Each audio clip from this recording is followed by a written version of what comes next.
mundo. Argentina, para tener una idea, estaba entre los primeros 10 países en el ranking mundial de ingresos per cápita cuando alumbraba la Primera Guerra Mundial, y hoy es un país que no pasa el número 70, 75 en ese mismo ranking en el ingreso mundial per cápita. Así que Argentina en promedio en los últimos 80 años ha perdido casi un puesto por año.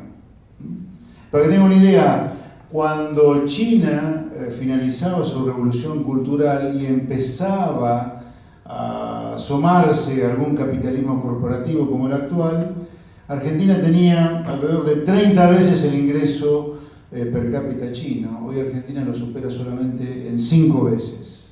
Para tener alguna idea de nuestra decadencia. Argentina no es que no crece, sino que en el largo plazo viene creciendo muy por debajo de sus competidores, de sus socios. Por eso es que Argentina no para de perder puestos en el ranking mundial per cápita. No tengo claro el por qué ha ocurrido esto, mejor dicho, más que el por qué, sino yo tengo claridad sobre qué es lo que está detrás de esta biología aparentemente decadente de nuestra. Tengo claro cuándo comenzó esta decadencia, ya cercana a la Primera Guerra Mundial. Lo que no tengo claro el por qué Argentina ha quedado como embelesada, ha quedado frisada de esta suerte de síndrome de Estocolmo, de haber desarrollado una empatía con su secuestrador, que yo creo que es el populismo industrial. Así que mi certeza sería el diagnóstico de nuestra decadencia, mi certeza sería cuándo comenzó la decadencia, pero no tengo claro el por qué. De hecho, uno de los temas que me obsesionan en los últimos años es justamente este, que no logro cerrar. ¿Qué es lo que nos pasó? ¿Por qué motivo hemos quedado tan prendados de esta suerte de síndrome de Estocolmo que es el populismo industrial?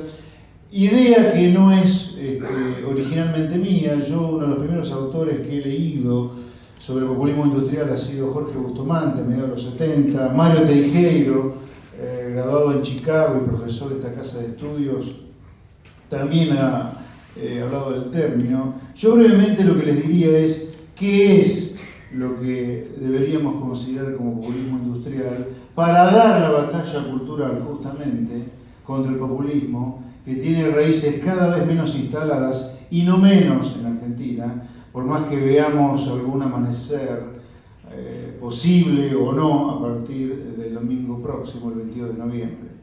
El populismo industrial, yo diría, es una moneda que tiene dos caras, una tan bizarra como la otra, les diría. Una cara es el proteccionismo, propiamente dicho, y la otra cara es el Estado. Con respecto al proteccionismo, yo diría, a su vez el proteccionismo tiene dos caras. No solo el proteccionismo, el cierre de la economía a la competencia importada. Esto está presente en el populismo industrial. Ahora, algo que se percibe menos y que yo creo que es tan grave como nuestra resistencia a la apertura al comercio y a competir, que es considerar a los sectores que Argentina tiene naturalmente como gran competencia o tiene mucha productividad y gran capacidad competitiva en el mundo, que son el campo, el petróleo, la energía y la minería. A esos sectores se los considera sectores rentistas. Como son sectores rentistas, allá tiene que ir al Estado a sacarle a esos sectores rentistas toda la renta posible a través del sistema impositivo para redistribuirlas. Entonces, el populismo industrial, que tiene estas dos caras, que es una misma moneda con dos caras, insisto, que es una cara el cierre de la economía y la otra es el Estado, cuidado que una de esas caras, que es el cierre de la economía, no es solo la resistencia a tener la economía abierta para competir con el mundo, sino que también es considerar a sus sectores naturalmente competitivos, sectores en realidad rentistas, a los cuales hay que sacar la renta a través del sistema impositivo.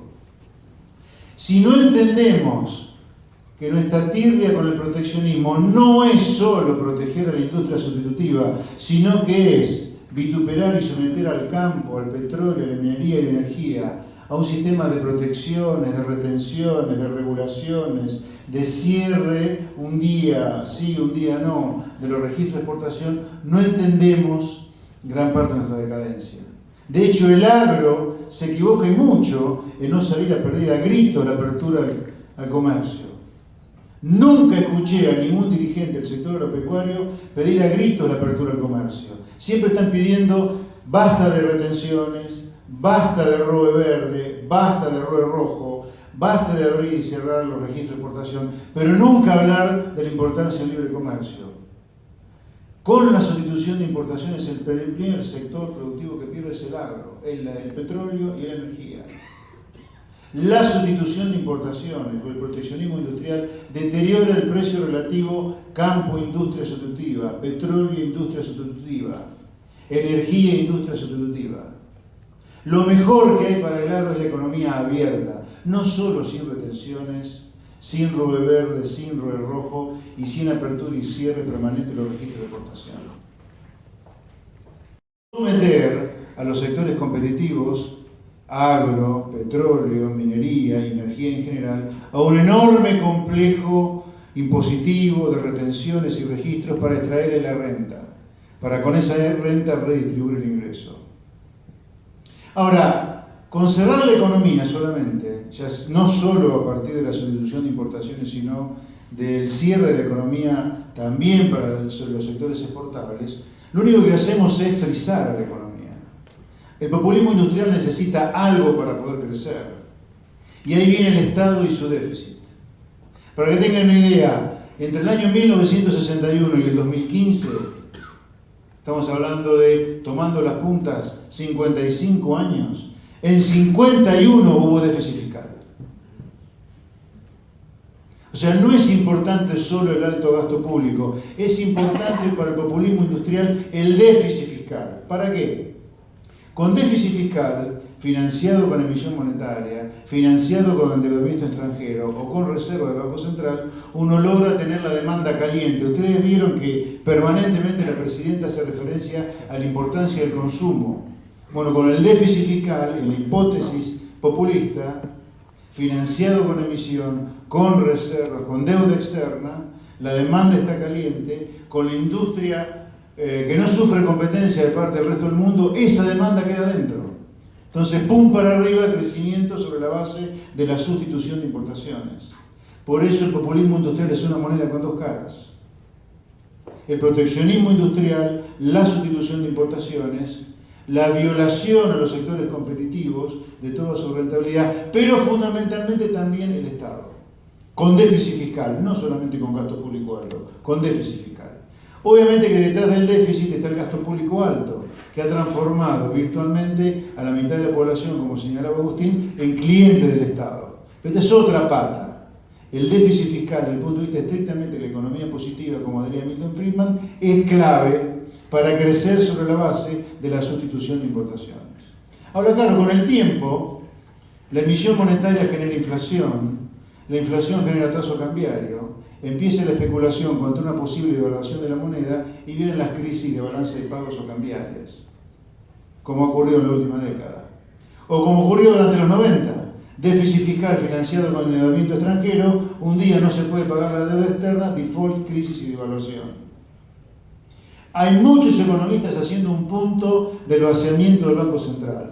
Y con todo lo grave que es el vaciamiento del Banco Central, es un punto menor frente a la causa del vaciamiento del Banco Central.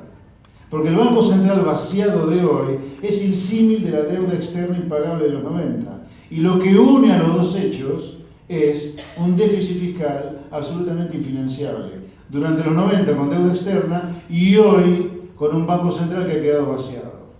Pero si nos ponemos y nos situamos solo en ver la consecuencia de los déficits fiscales permanentes que Argentina tiene, 51 años de 55, desde el año 1961 esta parte, y no en la causa, que es el exceso de gasto público, clave para mantener la demanda caliente en el populismo industrial, siempre vamos a terminar como hemos terminado en los últimos 50 años, en promedio cada 10 años una crisis. Entiendo que es muy marketinero hablar del vaciamiento del Banco Central. Y entiendo que es poco marketinero hablar de la necesidad de echar por lo menos la mitad de la cantidad de empleados públicos que hay. Pero la realidad es que el problema fiscal viene por el exceso de gasto público y hoy estamos muy concentrados en los efectos. Entonces, Las crisis en promedio cada 10 años hemos tenido en el último medio siglo: Rodrigazo, Sigot, el Plan Austral, la hiperinflación, la crisis de 2001-2002 y la crisis que eventualmente pudiera suceder si el gobierno que viene no le acierta el diagnóstico. Es clave entender lo que forman parte de una moneda con dos caras, que se define como populismo industrial, una cara el proteccionismo industrial propiamente dicho y la otra cara el Estado deficitario.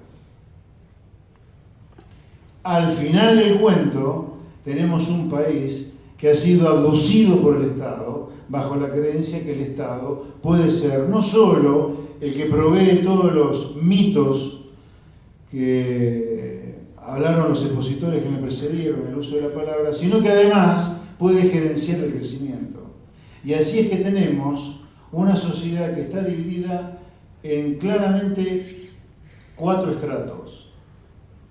El jamón del sándwich, que somos todos los hombres de bien, seguramente todos los que estamos acá, que todos los días arrancamos el día para trabajar, colgarnos de un colectivo, de un tren, pagando nuestros impuestos y trabajando de manera competitiva.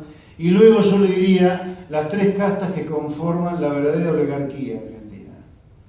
La oligarquía de la clase política que vive de los impuestos que pagamos, la oligarquía de la corporación empresaria cercana al Estado y la oligarquía de los sindicatos.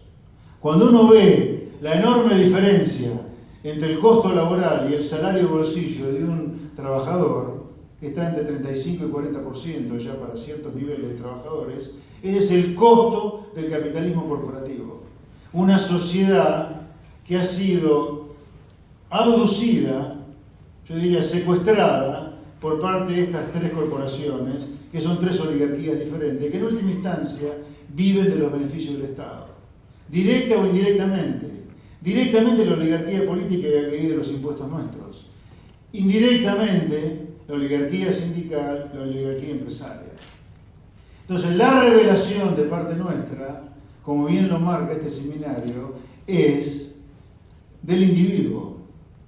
Por haber dejado a un segundo plano al individuo y vivir pensando en colectivos como el sindicato, los empresarios, los políticos, la sociedad como todo ha terminado siendo abducida por estas corporaciones. Entonces, nuestra revelación, nuestra revolución debería ser poner en el centro otra vez, entronizar al individuo, basta de corporaciones.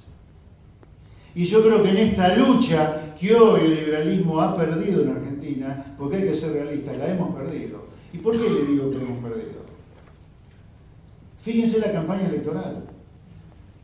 Los 2 candidatos se han peleado por mostrar no demasiada diferencia en lo que se hizo en la última década. ¿Estamos locos o nos pagan por ser locos acá?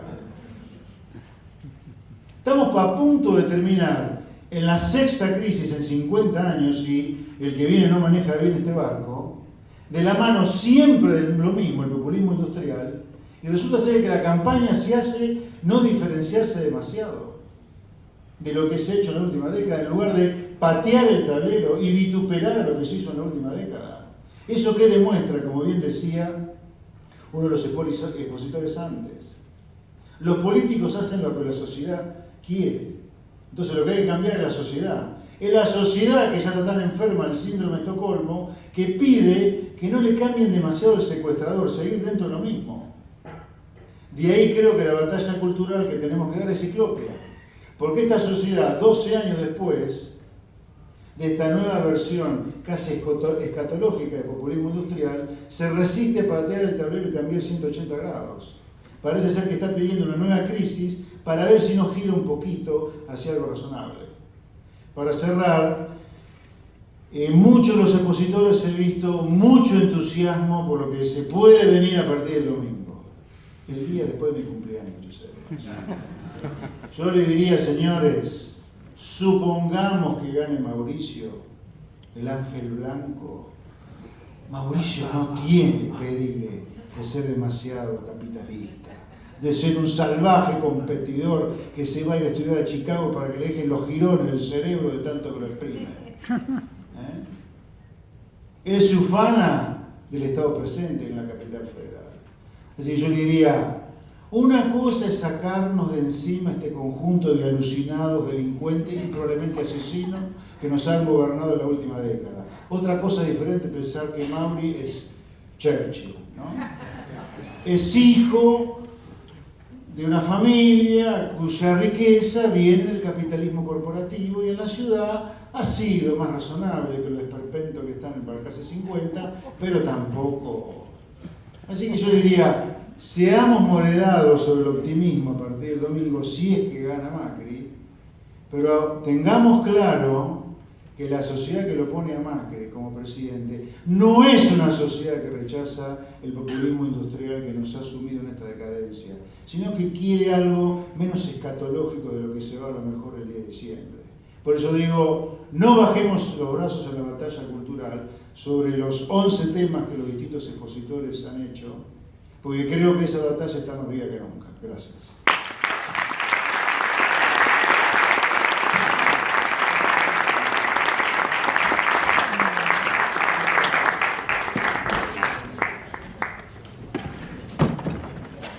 Señores, les dimos unas latas tremendas, pero creo que el mensaje de José Luis ha sido extraordinario y lo que pretendimos es esto. Esta es una primera batalla, la batalla de San Lorenzo, y que ya vienen dando muchas fundaciones que hemos nombrado anteriormente. Apoyen al liberalismo, participen de las reuniones, comprométanse y una media hora diaria en defensa de la libertad puede hacer mucha, pero mucha diferencia. Nos mantendremos informados, manténganse en contacto con la Fundación Libertad, con la Frederick Naumann, con la Fundación Libertad y Progreso y con las iniciativas que tenemos aquí desde FRI. Muchísimas gracias por participar.